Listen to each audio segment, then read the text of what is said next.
Hello, fellow travelers, and welcome to another episode of the Traversing Stars podcast, third season. How my loyal listeners, thank you for your continued support. I can't do this without you. This is an amazing episode because Steve Niles boards the mothership to discuss the God List from Storm King Comics. Now come aboard as we go traversing the stars. Hi, Mr. Niles. Thank you so much for the Stars podcast. Well, thanks for having me. So my pleasure. Like I said, big fan of yours, so this is a really big moment for me. So thank you so much. Thank you. That's really nice. So I always start off with the question of inspiration. So what inspired your love for comics and who are your earliest influences? My earliest influences, probably, a lot of it was looking back at I didn't realize how much of the stuff I loved as a kid Richard Matheson wrote, and he's one of my all-time favorite writers. I would say if I had to pick an artist and a writer, it was Richard Matheson and Bernie Wrightson Hmm. were my Well, biggest. I remember seeing Bernie's art very early on when I was just a kid because when the Frankenstein book came out, I was only about 12 or so. hmm. And boy, did it have an impact. Now, are we talking Swamp Thing the most, or I was introduced to him first by Frankenstein.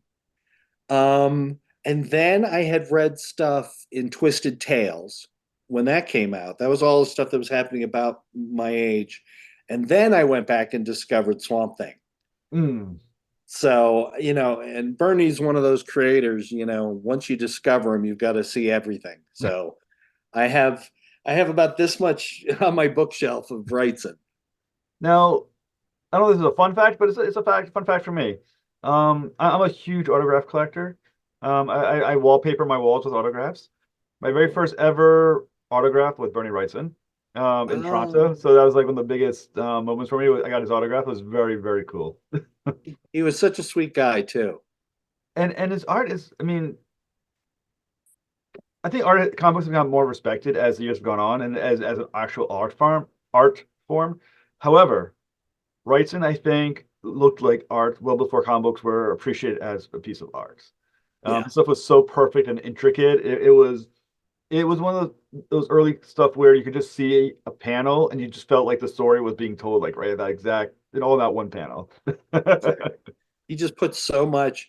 The one thing I love too about Bernie that people don't talk about very much because they talk about the horror and the Yeah. scares.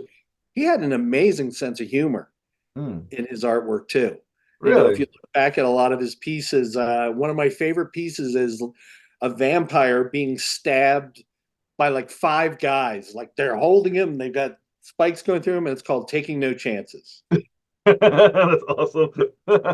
Yeah, so he And was I such think a great guy. And the other thing I think I love about his work is that some comic book artists they're great, but you can tell they focus on the main image and the background and everything else they kind of ignore because it's not a major part of the panel. But with Wrightson, every moment, every background, every little inch of that panel looked like he put full effort into it. You thought to yourself almost, man, you can back up a little bit. You don't have to do everything so perfect. Yeah, you can just let I that know. Well, one fly.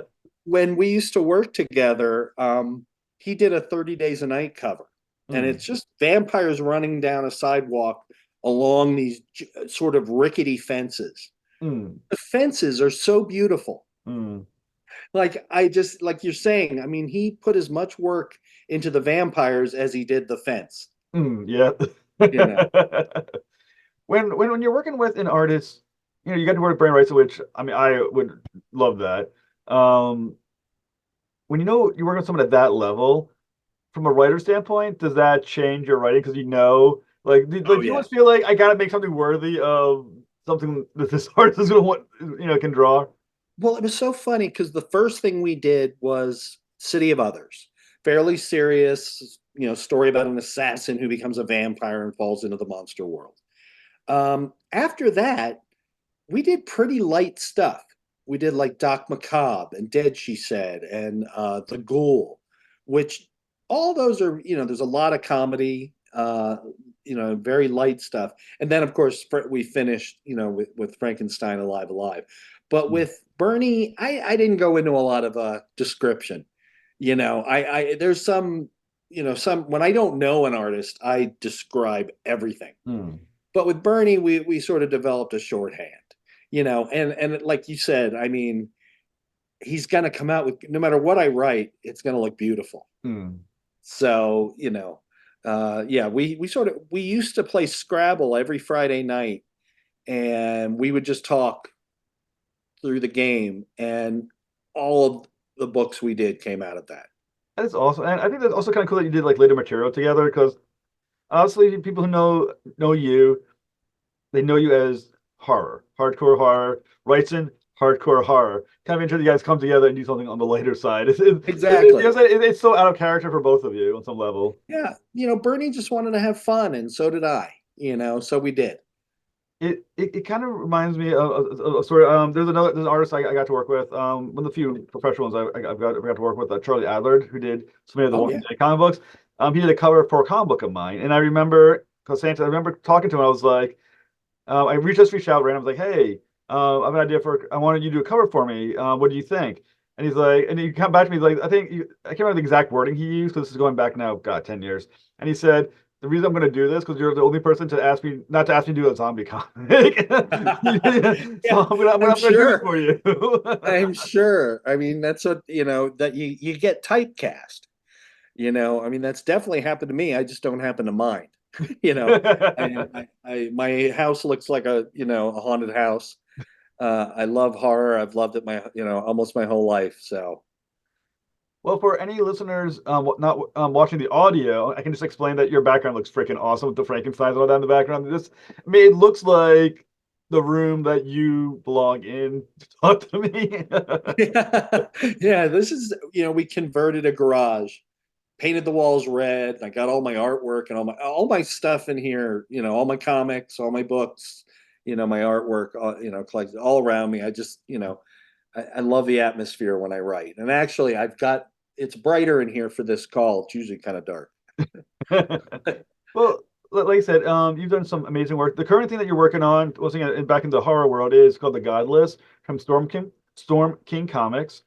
And the cool thing about Storm King Comics is that it's owned by John Carpenter. So you got Steve Niles, you got John Carpenter. Yeah. That's a hell of a combination, and it's also very cool once it have John Carpenter and have this kind of be like thumbs up from the Masters of Horror.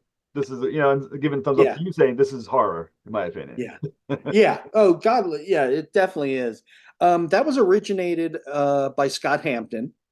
And he brought me in to write, sent me outlines and stuff, and I wrote about half of it, and he wrote the other half.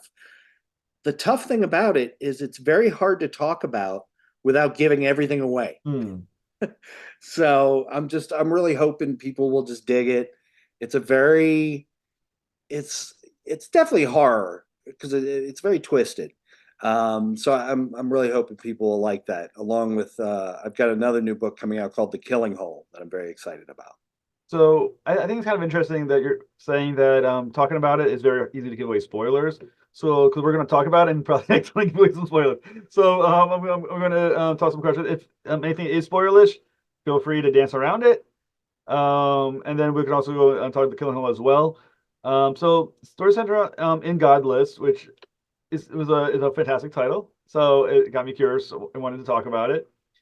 So The Godless is a book that is given to a book dealer, Yes. which is it's a book owner is a dealer in books. I guess buys and sells old used books. Yeah. So what can you tell us about the nature of The Godless? Well, I mean, it's so hard. I don't want to spoil the book. Leads to some very big truths and about where a lot of what I like to say, where a lot of beautiful things come from, where art comes from, where all these things we discover uh, we discover that this book can lead us to things that are otherworldly. And yeah, it's a tough one to talk about. So when you think about a book like The Godless, I know there's though I can't put my finger on the type of films or books that I'm thinking of, but there are times where you have the kind of like MacGuffin, and we don't ever really get to look into it. It's just kind of like the thing everyone's after. in the God list, do we get a peek at what actually is in the God list? Yes, you will. That's a big reveal. Okay. So yeah.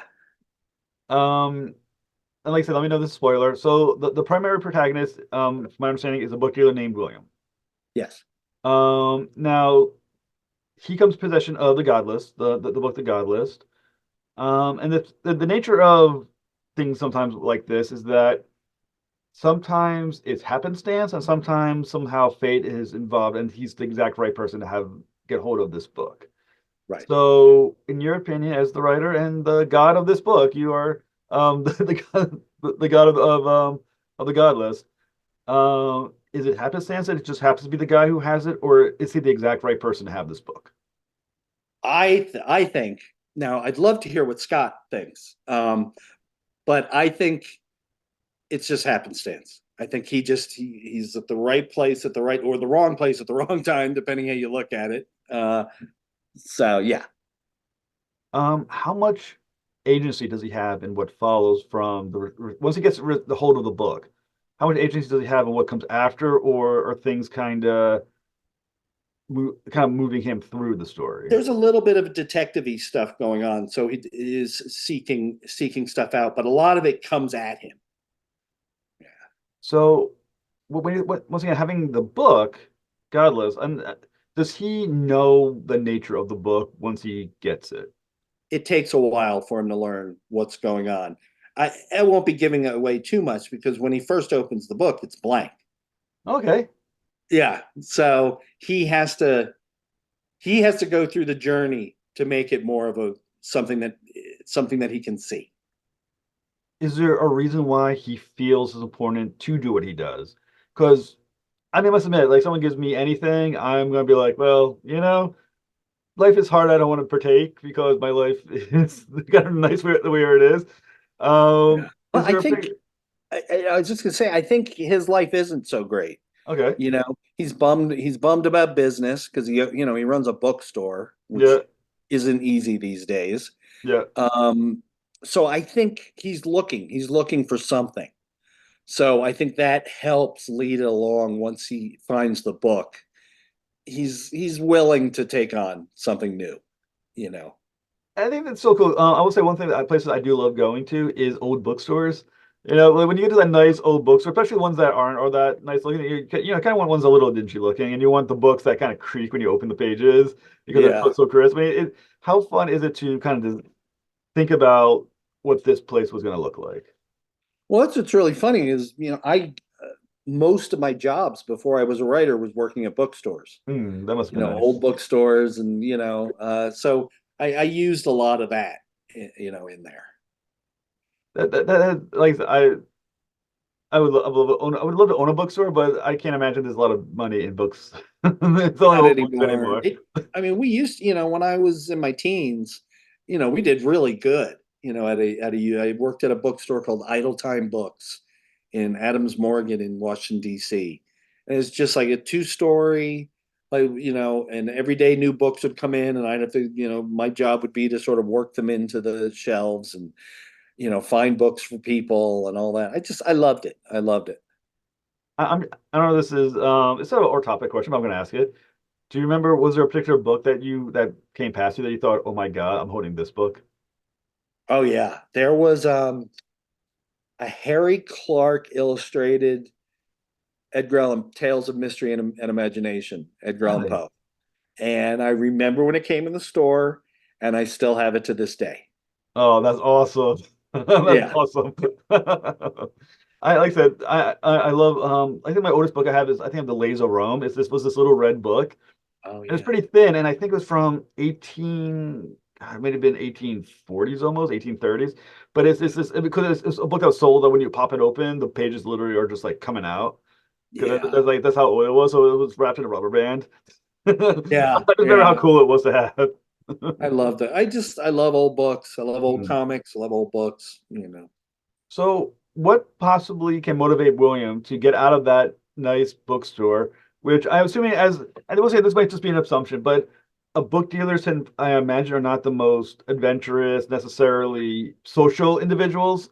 Just Yeah. just my guess of what it would be to be a book owner, and to be myself who would want to be one, what I'm like. So assuming it's not easy for him. So what would literally motivate him to leave his nice, I don't know, not maybe not necessarily nice life, but comfortable life and move into the adventure that's going to partake? Well, like I said, I think he's looking for more than the life he has. But I think it's the incredibly strange things that I don't want to bring up, but the strange things that happen, that each one is like a breadcrumb, Hmm. leading him along. And before he knows it, he's in the middle of it.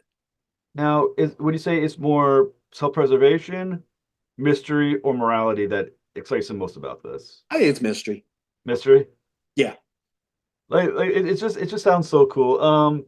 So another character in the book, which I'm is more secretive, so say I don't know how much you can say about her, is Lydia. All Okay, I can't say much about Lydia. right, can I poke the bear just a little bit? What's that? Can I poke just a little bit at you Just a little bit. We'll for this see. one? I'll see if I can dodge it. Okay. So can you say what her connection is to either William or the God List?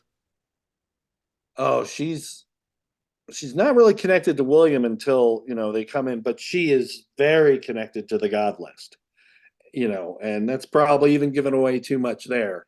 But yeah, she's a very, very important character. Why does William think he can trust her?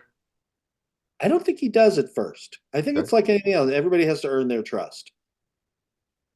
Um, I'm sure you can't say this one, but I'm going to ask anyway.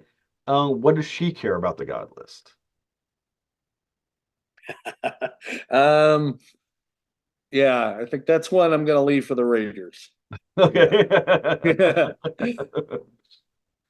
Um, so the another interesting thing about the story, as you said, it's being co-written by Scott Hampton, who's Yeah. also the artist. Yeah. Um, And we've worked together a lot before. is it was it like to work with a writer who's also a part of the artist? Is it because once he handles not only is he part of the writing team, but obviously he handles the vision of what the book's going to look like, which does give him a lot of control of the overall feel of the comic book. So how does that relationship work, and what is it different to work with a co-writer who's also, like I said, the artist on the book? Well, one of the things that really helps is I've known Scott since I was in my early 20s when we both would work for Eclipse Comics. I don't know if you Hmm. remember Eclipse, but That, that is that Miracle Man back in the day? yeah, yep, Okay, that's I who know published Eclipse. Miracle Man. We both worked with them on various projects, and I would go out to California. I was on the East Coast at the time, and Scott would be there painting. It would be years after that, but eventually we did a book called Simon Dark together I know uh, it. for DC, and we took turns writing it. I wrote the first arc. We both wrote the second. Scott came in for a while and did it solo, and so we're just really used to working together. Plus, I know what I'm going to get when I'm writing with Scott. I know exactly what I'm going to get. And he's a great writer. I mean, that's the thing. I love that he wants to work with me because he certainly doesn't need a writer. Um, but yeah, he's great to work with. Very smooth. I will say Simon Dark is one of those characters that I can't believe DC isn't working with using again. It was a fantastic character. Well, we got it back. Oh, okay. We got the character back. I doubt we'll be able to do any new books, but we are going to put out a big omnibus, which has Uh, never been done. so I'm not sure you can discuss it or not. 'Cause, I mean, I just the nature of it. Is it any reason why a new books can't be done? Is that part of the agreement when you got the character back, or? No, no, we could. It's just, it's hard it's been a long time. People don't really remember it. It's hard to find a publisher, so, like Image would probably do it, if we wanted to, but then it turns into a whole different thing there. Hmm. So no, we haven't really shopped it, you know. So, but it would be one of those things where like Image would be the only place we'd want to take it because we want to retain our rights. Right. No. So I totally get it. Totally get it. So we'll Um, see. The omnibus coming out might kickstart something. We'll just have to see. because I think that's one of I think it felt like he was one of those characters that for fans, we feel like fans are always like, why don't you create something new? Create something new. And I feel like so often that doesn't happen because you get your 20th Batman title instead of Yeah. something brand new. But I feel like Simon Dark was one of those things where when it came out, you're like, now this is brand new.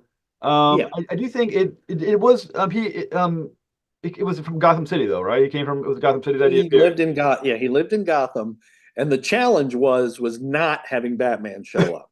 Yeah, that's always wondered like, was it their decision or your decision to stick him in Gotham? That was theirs. Theirs, because I felt like he, there was always that question of the shadow of Batman that was going to show up in the comic book. Even though he was never mentioned, I was like, I felt Simon Dark was just such a good character that he just belonged as his, you know, Yeah, he had his little neighborhood that he protected, and he didn't leave it, and nobody bothered him. So I was very proud of that because I mean it ran 18 issues, yeah, and the numbers that they're canceling at are like best-selling numbers for an independent. yeah. So I was very happy. They were very cool actually. Dan Didio was the editor or the publisher at the time, and he let us finish it. Hmm. Because he called and said we've got to end this thing.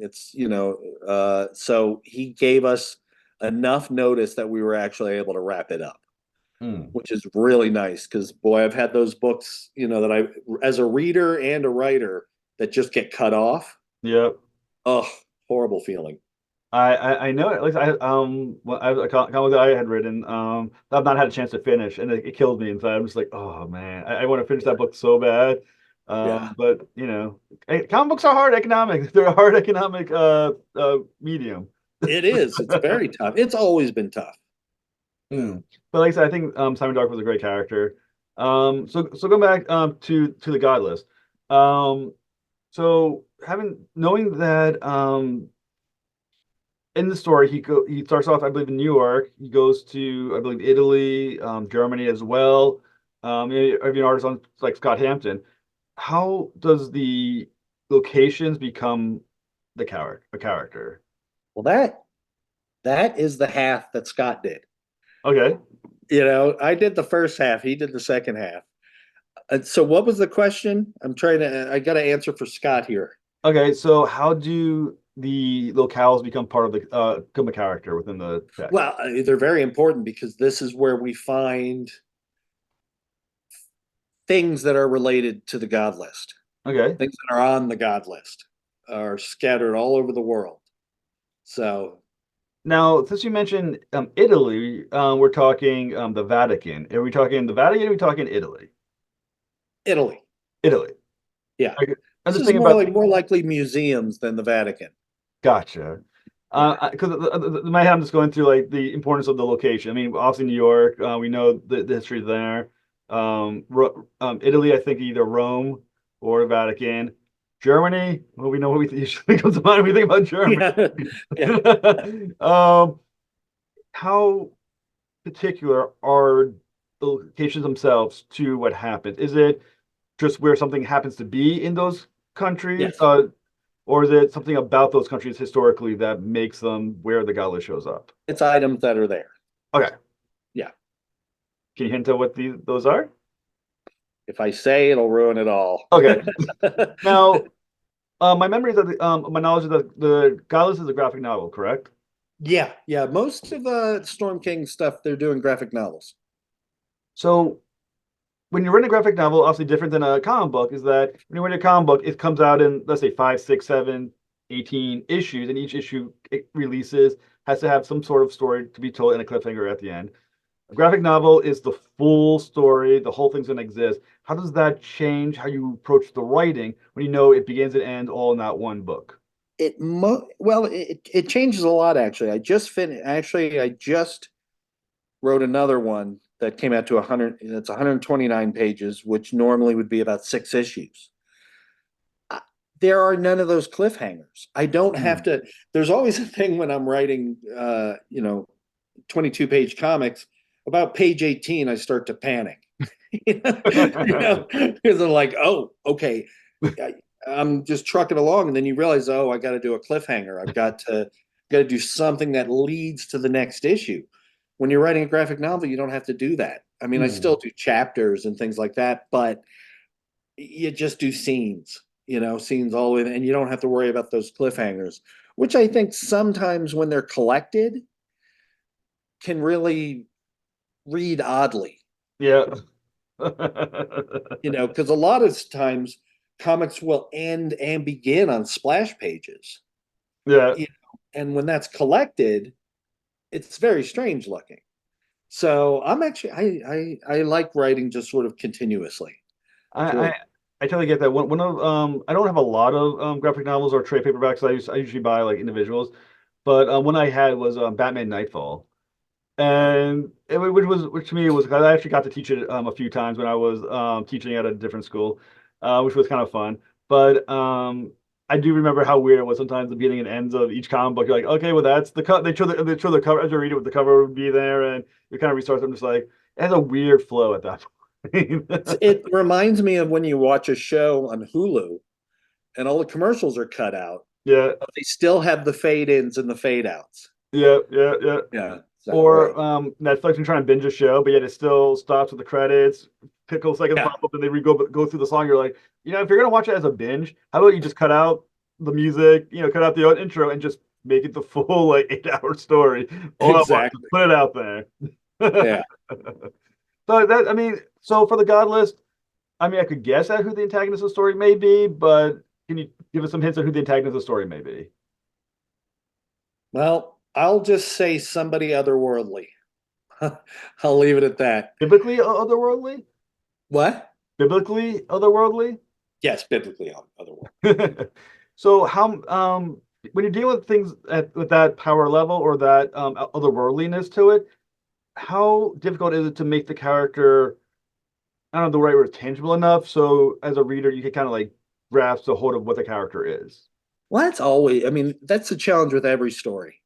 You got to have interesting characters. You got to care about them, good or bad. You got to care about them. So that's always something I really, and for this, I did the setup, so I can relate to William quite a bit.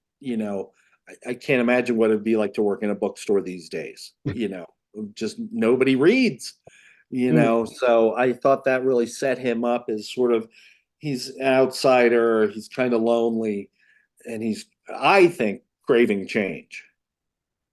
So you probably can't answer this question. I'm going to ask anyway. What will the God list enable the antagonist to do if he got a hold of it? It will open up a whole new world to him. Okay. Can And you that's be, about all I can you can't elaborate more? say. What? So you can't elaborate more? No, not really. Um, that this character, the antagonist, is he a hands-on antagonist or are there ages that he's working through? Agent side is working through. Can you elaborate? If I do, it'll just kill Okay, no it. problem.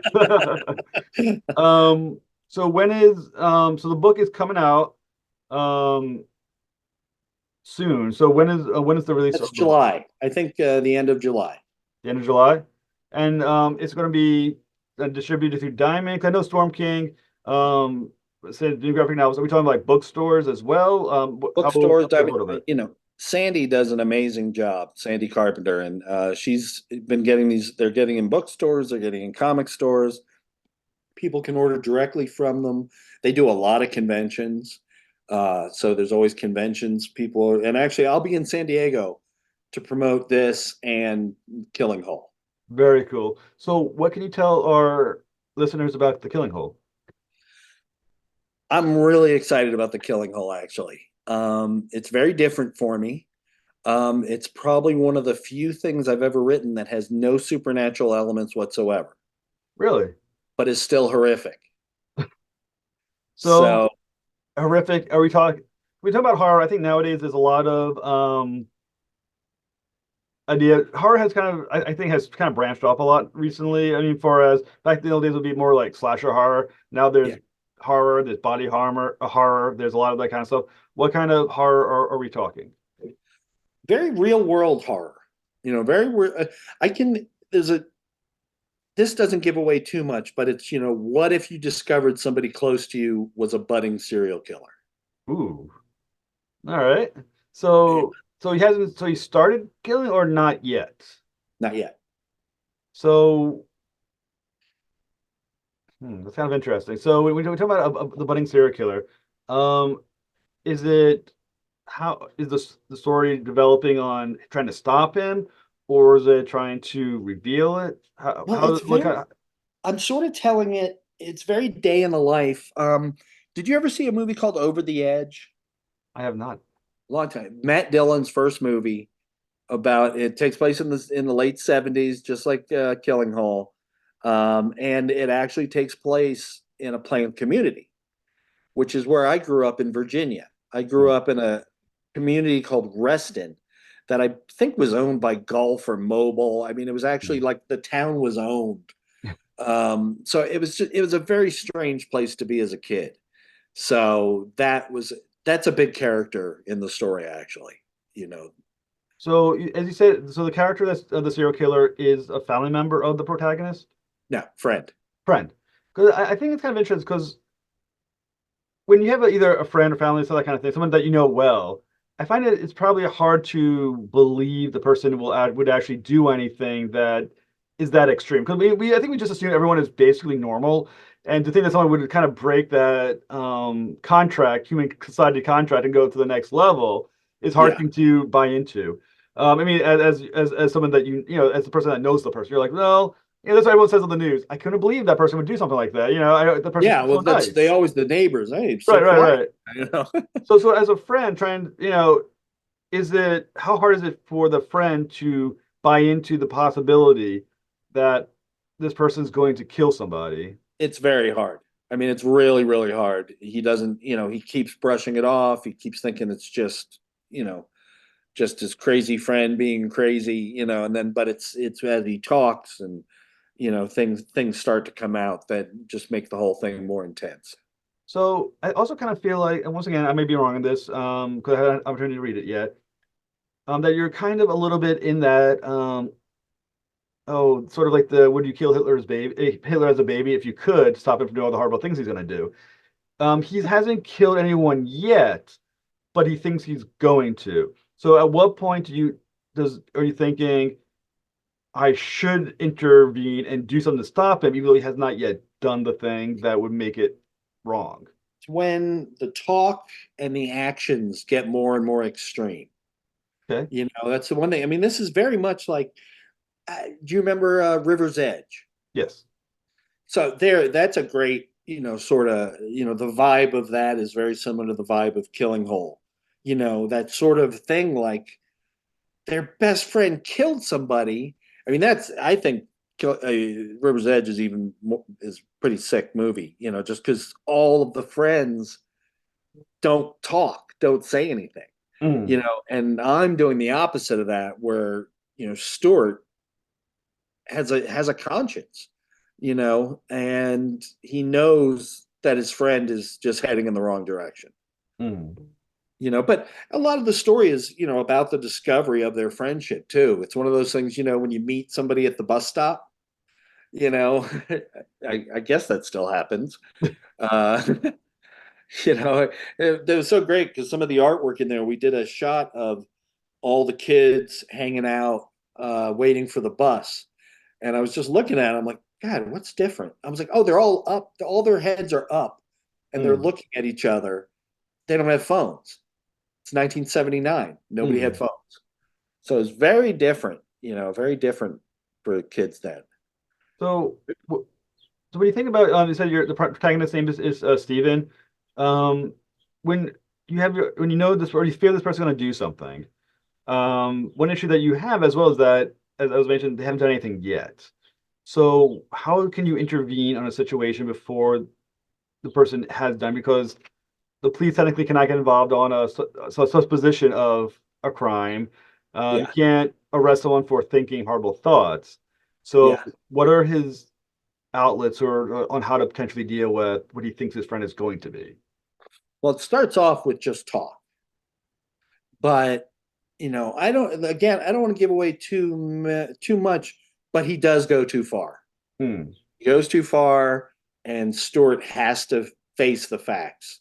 It's again 1979. These are like little burnout kids. They love smoking pot and drinking whatever they can get their hands on. So they're very adversarial relationship with the cops. Hmm. So going to the cops isn't even an option for these guys. So Stewart takes it on himself. They say it sounds like a fantastic concept because there's so many moral questions on how you would deal with something like that. Because also this question of just loyalty to a friend. Most of us will, if there's a true friend, the idea of, you want to protect your friend, help your friend. At what point has the person goes too far in any situation where even though as a friend, they can't really be a friend anymore because they've gone too Yeah. far. So Yeah. I love the moral quandaries of that. Yeah. It was really fun to write. Like I said, I mean, very different. There's no monsters, there's so I'm really of all the stuff I have going on right now, that's I'm most excited about. It's kind of fun. It kind of reminds me of I'm gonna butcher the line, but there's a ever see Supernatural? No, actually I've never. Supernatural was such a great show. The first 6 seasons were phenomenal. And they always do that monster of the week. Every week they kill a monster, except for one week where they find out that it's not a monster, it's freaking people. And Hmm. the comment is, I can't remember the exact phrase, but basically, people are the worst. Like people, like even like worse than a monster, really are just people being people. It's the worst Yeah, well, that's the possible. worst monster is a human monster. Right. And Yeah. is there like an aspect of that when you're writing the killing hole thing? Because like I said, it's not supernatural. It's just right normal people living their lives. But there's something in your head that's thinking when you're writing it that in many ways the worst monster you've written is whoever this character is. Yeah. Yeah. I mean, I put everything into I mean, Stuart's dealing with this kid, and it is that thing of there's a big difference between, because I've had lots of friends who say crazy things, Yeah. but when they do crazy things is when you have to start, you have to take a step back. Well, I think it's so interesting. And then the other issue, obviously, is that I, not being, obviously I'm not a successful writer as you, but I'm thinking to myself, having to write someone who is outward just crazy is a little easier. But writing that character on the cusp, building into it, I feel Yeah. like is the greatest challenge. Well, and he's a 14, 15-year-old kid Oh, okay. too. So, I mean, that's another thing I had to really work with is 14, 15-year-olds, especially in 1979, weren't the most expressive. They were like, "You want some wine? You want some pot?" Like Right. they didn't get in depth into things. And with this is sort of like it's your first best friend.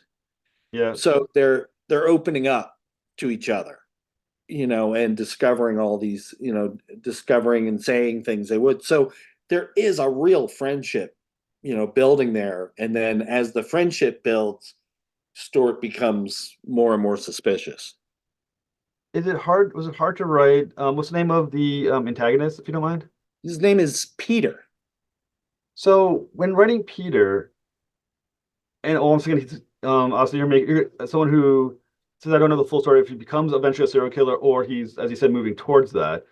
Is it hard to write him in a way that's realistic? Because it's so easy to make him into just a monster, but to write Yeah. him realistically being Yeah. I that mean, way, he's not the Joker, right?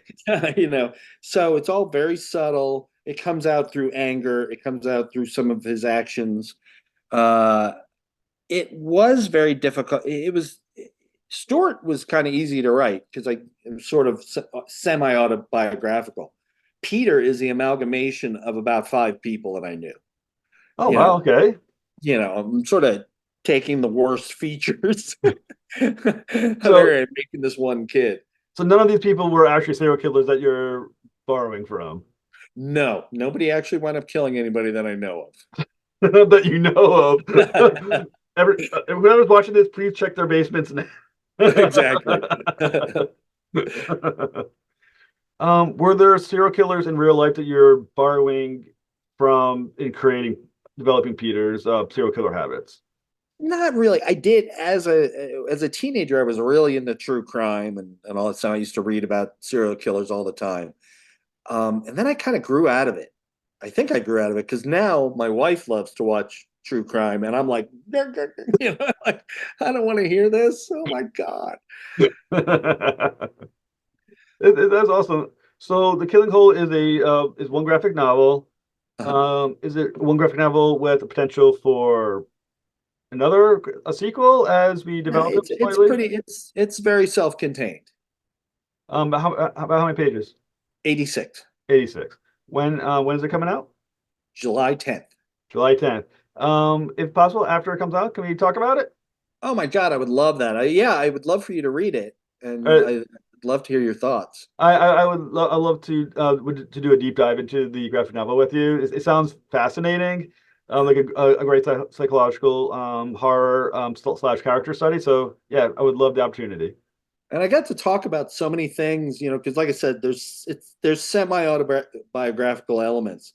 So I got to talk about the music of that time, which I just loved, and the comic books and movies that I was reading and watching. That was all very important part of who I was as a kid because Hmm. I wasn't very social. I didn't hang out with the popular kids in high school. Yeah, same here. Yeah, yeah. I mean, like, my bedroom was my sanctuary, Hmm. which I've successfully recreated here.